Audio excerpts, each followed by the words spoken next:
Pois bem, meus amigos, estamos de volta para terminarmos a aula 2 e iniciarmos também aí a terceira aula. Bem-vindo ao Ibadan, da área 73, núcleo 81, sou o professor Fanuel Santos. Então, nós estávamos discutindo acerca da doutrina da imputação, ou a doutrina da expiação, falamos sobre as teorias da expiação, bem como as implicações, obediência, sacrifício, propiciação, reconciliação e redenção, foi justamente no horário que eu encerrei a aula às 9h40, sabendo que ia ter a possibilidade de voltar a conversar com vocês acerca disso aqui. Bom, o arrependimento, nós já discutimos o conceito de arrependimento, tanto no hebraico, tanto no grego. No grego vem da palavra grega metanoia, metanus, mudança de mente, ou também mudança de direção. Do hebraico vem da palavra shub, que significa literalmente mudar o caminho, certo? Bom, o arrependimento, segundo a definição dada, é um ato de reconhecer e de abandonar o pecado, confessando a Deus. Significa um verdadeiro afastamento do pecado. Nós falamos também que o arrependimento tem um caráter intelectual, um caráter emocional e um caráter volutivo. E aí eu pegava como exemplo a irmã Nádia, que falou sobre o seu processo de inserção na área 73, um aspecto intelectual. Ela quis participar, né? Então, o arrependimento tem a ver não só com as emoções, não só com as aparências, né? Não é só performar esteticamente, tem a ver também com o nosso aspecto intelectual também. Beleza? No Novo Testamento, no capítulo 27, Mateus 21 e 28, dentre outros exemplos, nós vamos encontrar aí vários exemplos de arrependimento, aos quais aí eu vou citar. E Judas Iscariote, né? Mateus 27, 4. Ele só se arrependeu, posso-se dizer que emotivamente, mas intelectualmente e evolutivamente não, né? Além disso, o arrepender quer dizer voltar e mudar de direção. Indica a ideia de uma mudança de propósito. Uma pessoa que se arrepende, portanto, mostra uma atitude diferente em relação ao pecado e a Deus. Bom, sobre a questão do arrependimento de Deus, nós já explicamos isso nas aulas passadas, né? Quando a Bíblia fala que Deus ele se arrepende, isso aí é um antropoformismo, ou melhor, um antropopatismo. Eu atribuo sentimentos humanos para poder compreender o ser de Deus, tá bom? Seria basicamente essa ideia de Deus mudar o seu posicionamento para com essa pessoa. O arrependimento não é um ato cognitivo em Deus, até porque Deus ele não pode ser pego de surpresa, né? Então, o arrependimento aí seria uma mudança de propósito em relação a alguma situação. E aí nós chegamos na terceira lição. Se você estiver acompanhando comigo aí, a terceira lição está na página de número 35, a humanidade confia em Deus, a fé. Eu sugiro você que leia, porque aqui está tão somente o nosso resumo. Vamos lá? Vamos nessa, então? Beleza? Qualquer dúvida, você pode entrar lá no grupo e conversar comigo, certo? Uma das afirmações mais importantes de toda a Bíblia é esta, está no livro de Hebreus, capítulo 11, versículo 6, né? O que diz lá? Ora, sem fé é impossível agradar a Deus, tá bom? Existe uma relação de fé com arrependimento, até porque ambos são aspectos que ocorrem da salvação e que ocorrem ao mesmo tempo, né? Existe até aquela pergunta: alguém se arrepende porque tem fé ou tem fé porque se arrepende? Penso que a gente não tem que optar entre uma coisa e outra. Eu acho que são termos intercambiáveis. Todo coração arrependido está imbuído de fé. E todo coração cheio de fé, invariavelmente houve um arrependimento, tanto no aspecto evolutivo, cognitivo e emocional. Para facilitar a nossa análise da salvação, vamos seguir aí a seguinte ordem: o arrependimento, a fé, a conversão, a regeneração e a justificação.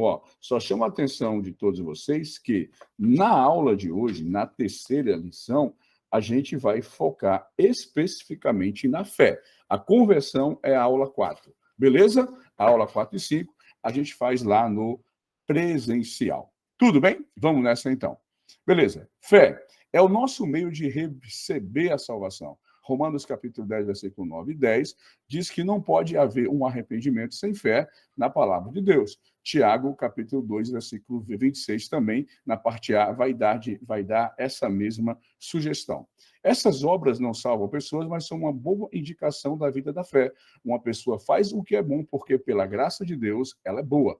As boas ações que são fruto do Espírito resultam naturalmente de uma fé viva, porque sua fonte é Deus. Bom, aqui existe aquela velha pergunta, por que Tiago, lá no capítulo 2, versículo 26, diz que a fé não pode salvar? Ora, Tiago não está falando da causa da salvação, Tiago está falando da consequência da salvação. A causa da salvação é a fé. A consequência da salvação são as próprias obras, beleza? Os elementos da fé são esses: conhecimento, acordo e confiança. Os elementos da fé, eles estão em comum acordo. O que é o conhecimento? Imagine que você é chamado para crer. Poderá perguntar: em que devo crer? Repare que a Bíblia não diz simplesmente crer. Ela diz quem crê no Senhor Jesus. A fé sem o conhecimento, nós chamamos ela de fideísmo. Eu tenho um livro aqui do Jim Elliot, eu não sei se tem como encontrá-lo, mas o Jim Elliot, ele diz que uma fé sem conhecimento, ela é um fideísmo. É uma fé por ter fé, né? E ter fé, só pelo simples fato de ter fé, os pagãos também têm fé. Ninguém aqui tira da minha cabeça que uma pessoa que sobe a escadaria do Senhor do Bonfim, Bom Jesus da Lapa, ou que vai em Romaria, na Via Dutra até a cidade Aparecida do Norte, ele não tem fé. Ele tem fé, mas em quem está a sua fé? Tá certo? A fé, ela precisa ser direcionada à pessoa certa. Tá certo?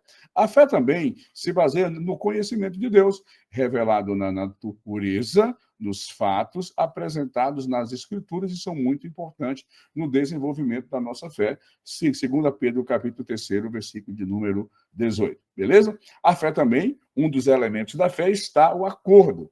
Acordo envolve um compromisso emocional. Uma coisa é conhecer os fatos intelectualmente, apresentado nas Escrituras relacionado com Cristo, outra coisa é crer que são verdades. É o acordo do coração com aquilo que sabemos ser verdade.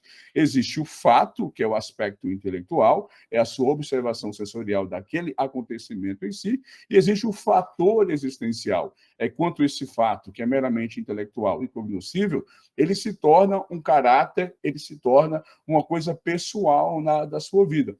Essa ideia de acordo, ela pode ser vista também como convencimento. Porque quando você fala em acordo, acho que eu não concordo muito com a expressão do autor ao falar em acordo, que acordo me parece um jogo de barganha, do tipo, vamos negociar, e eu acho que a ideia não é uma negociar, é um convencimento. Esse convencimento dá-se pelo aspecto de você crer que aqueles fatos apresentados são, de fato, verdades, tá certo? E o outro elemento da fé seria a própria confiança. Se alguém conhece os fatos do Evangelho e concorda que isso é verdade e não se entrega à pessoa de Jesus, então ainda não tem a fé salvadora. É aquela história que o Abiê Soare Kierkegaard conta. O Kierkegaard ele conta uma história acerca da fé, muito interessante essa história. Qual é essa história, professor? O Kierkegaard, Abiê Soare Kierkegaard, é um pastor dinamarquês, ele conta que havia um certo malabarista que todas as vezes ele passava de um lugar até outro, passando por uma corda fina. Né? Ele ia ali nos malabares dele, ele pega um carro de mão, coloca sobre aquelas linhas, né, sobre aquele cabo de aço, e ele pergunta àqueles que assistiam o show: vocês acreditam que eu posso passar com esse carro de mão em cima desse cabo de aço? Olha, automaticamente o conhecimento intelectual de ter visto ele passar algumas vezes disseram: com certeza, a gente tem certeza que você consegue passar, porque nós conhecemos o que você fez. Né? Emocionalmente, as suas emoções haviam sido cativadas pelo aquele ato, por ter visto ele percorrer a corda. Então, houve um acordo emocional de dizer: não, com certeza, você consegue passar isso. Só que quando ele vira para a multidão e pergunta: vocês confiam ficar aqui dentro desse carrinho enquanto eu passo nessa corda fina? Ninguém se habilita a passar. Porque por mais que eles tivessem o conhecimento, tivessem um convencimento, eles não tinham a confiança.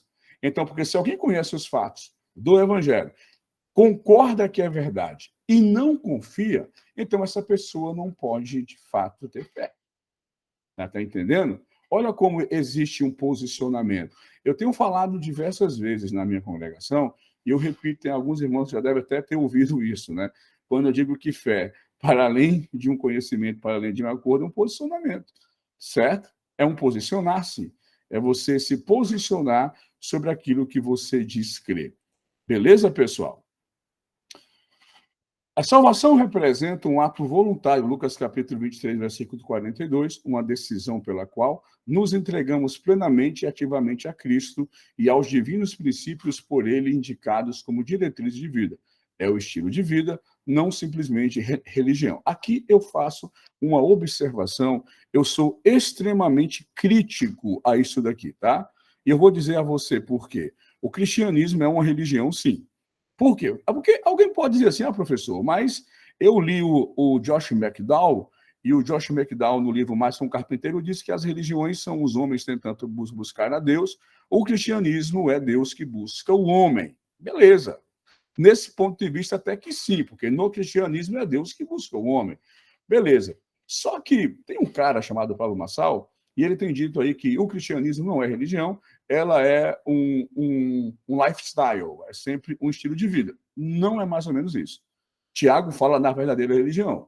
Então, dizer que o cristianismo é uma religião correta é dizer que ela tem livros sagrados, ela tem ritos de passagem, ela tem os elementos de apropriação, ela tem os meios de graça, ela tem festividades, existe a ruptura espaço-temporal. Então, dizer que o cristianismo não é religião como forma de parecer cute ou dizer que é um lifestyle tão somente, eu pergunto, amigo, você está de chuteira, você está dentro do campo, está com uniforme, está fazendo o quê?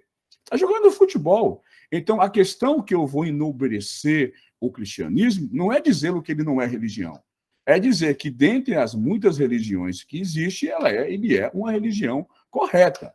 Professor, o senhor concorda com essa fala? Não concordo. O cristianismo, ele é uma religião, sim, e é a religião verdadeira. Porque eu defino religião não a partir da ideia do religare. Eu defino a religião a partir dos seus elementos estruturalizados. Né?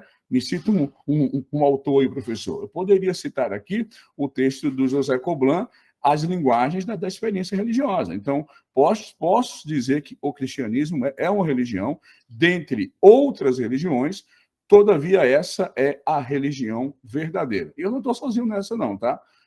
Cientistas das religiões e teólogos concordam também que o cristianismo não é apenas um lifestyle, esse é um discursozinho muito legal para agradar uma galerazinha aí que quer desconstruir alguns princípios. Porque quando você fala que é moral, que é religião, tem moral, tem fato coercitivo, tem disciplina. Poxa, é religião sim, tá? Beleza? Desculpa, mas o Pablo Marçal está errado em muitas coisas, inclusive nisso aí também. Certo. A experiência da fé. Níveis da fé. Uma relação viva com Jesus resultará